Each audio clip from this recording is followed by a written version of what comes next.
and the comrade, the Honorable Segirinya. Right Honorable Speaker, I would like to extend my sympathies and from those of the people of Masaka to the family, the children, and the mother in a special way, because she had this special attachment to his son that I witnessed and touched over time. I thought, right Honorable Speaker, I would say much here, but then on reflection, I felt not necessary anyway. I'm going to just make a few remarks in recognition of the legacy of this gentleman lying before us. We do not choose the time we bow out. It's not in our space. And I have been scanning through the commentary relating to his demise. And you could tell that there's not a single phrase or statement or word that would afford him a befitting epitaph. Probably his life has been a cocktail.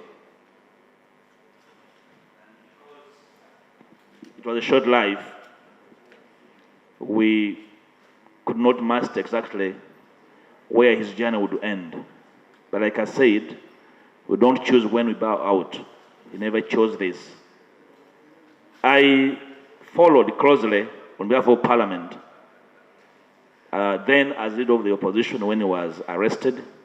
I followed him and his brother, the Honorable Segirinya, through the challenges in prison, falling sick.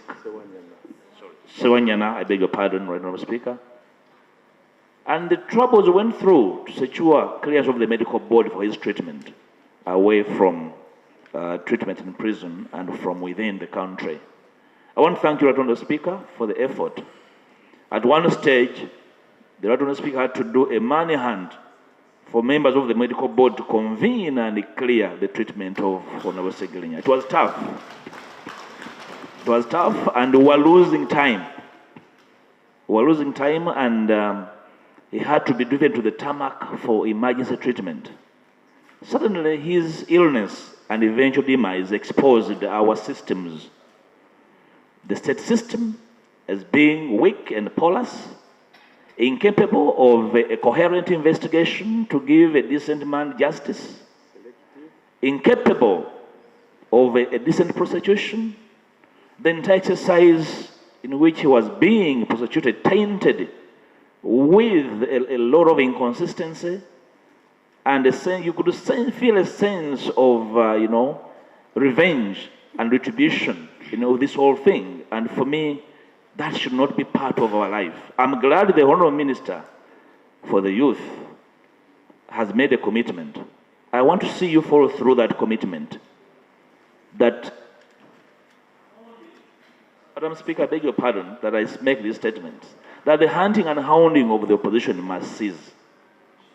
The Honourable Segirinya had so many friends, and I want to thank his friends who stood with him in prison and hospital. Even when he left prison, and some friends were questioning how he was released, yet they knew he was very sick. That for me was inhuman. Secondly, to thank the medical team at Nsambya Hospital, Dr. Sechitoleko and team, Luaga Hospital, Sister Dr. Grace Nanyondo and the team. They did a great job. And of course, the team at Aga Khan Hospital. I visited Segirinya at Aga Khan, and I thought we had lost him. But the mother stayed strong, and the young man called Kasaga was taking care of him very closely. I found them desperate. And the doctor at Aga Khan asked me, but you can't you manage this in Uganda? And I felt a sense of really shame on my part. Right on the speaker, as I conclude, he's left us. And his departure has exposed the pettiness, the callousness, the emptiness, the insensitivity of politics and politicians, right on the speaker. And we need to learn from both sides of the house, right on the speaker. We need to appreciate that our sense of humanness should never disappear regardless of the disagreements that we find ourselves into. What became of our sense of humanity? What became of our Africanness? that with the suffering and the sick should never be exploited, should never be used for politicking, should never be used for, to milk politics and political space. Lord Honourable Speaker. Lord Honourable Speaker, while this man was suffering, I'm concluding, we're jostling for his position in Kawempe. What happened to us as politicians?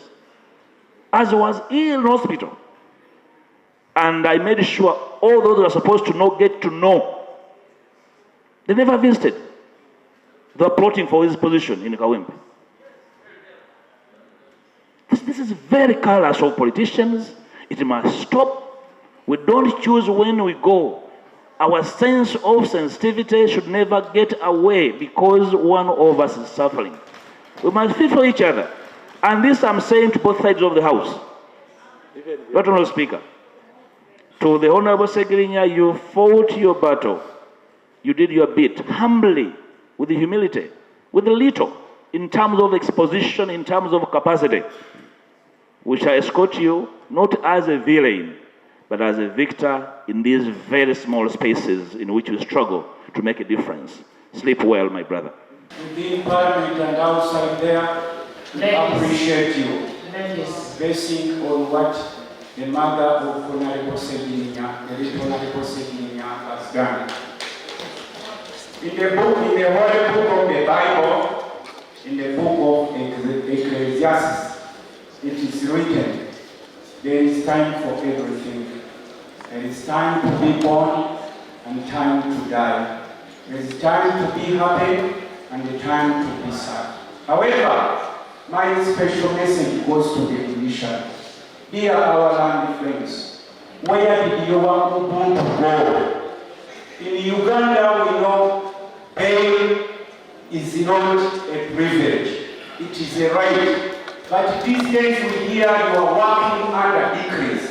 Where did your Ubuntu go? Lastly, Right Honourable Speaker, we appreciate all you give to members, all whatever you give to members of Parliament. But however, as we Parliament, we should work for free medical insurance for every Ugandan regardless of your status. And he wanted to seek for medical attention in Germany because he was coming from Germany for such. And he had been prepared for another day for treatment by a specialist who was coming from India to China, to Germany in some hospital. And that chance wasn't given to him because of denial of bail. Madam Speaker, I thank you for your support to this gentleman, especially during all those times we were under incarceration.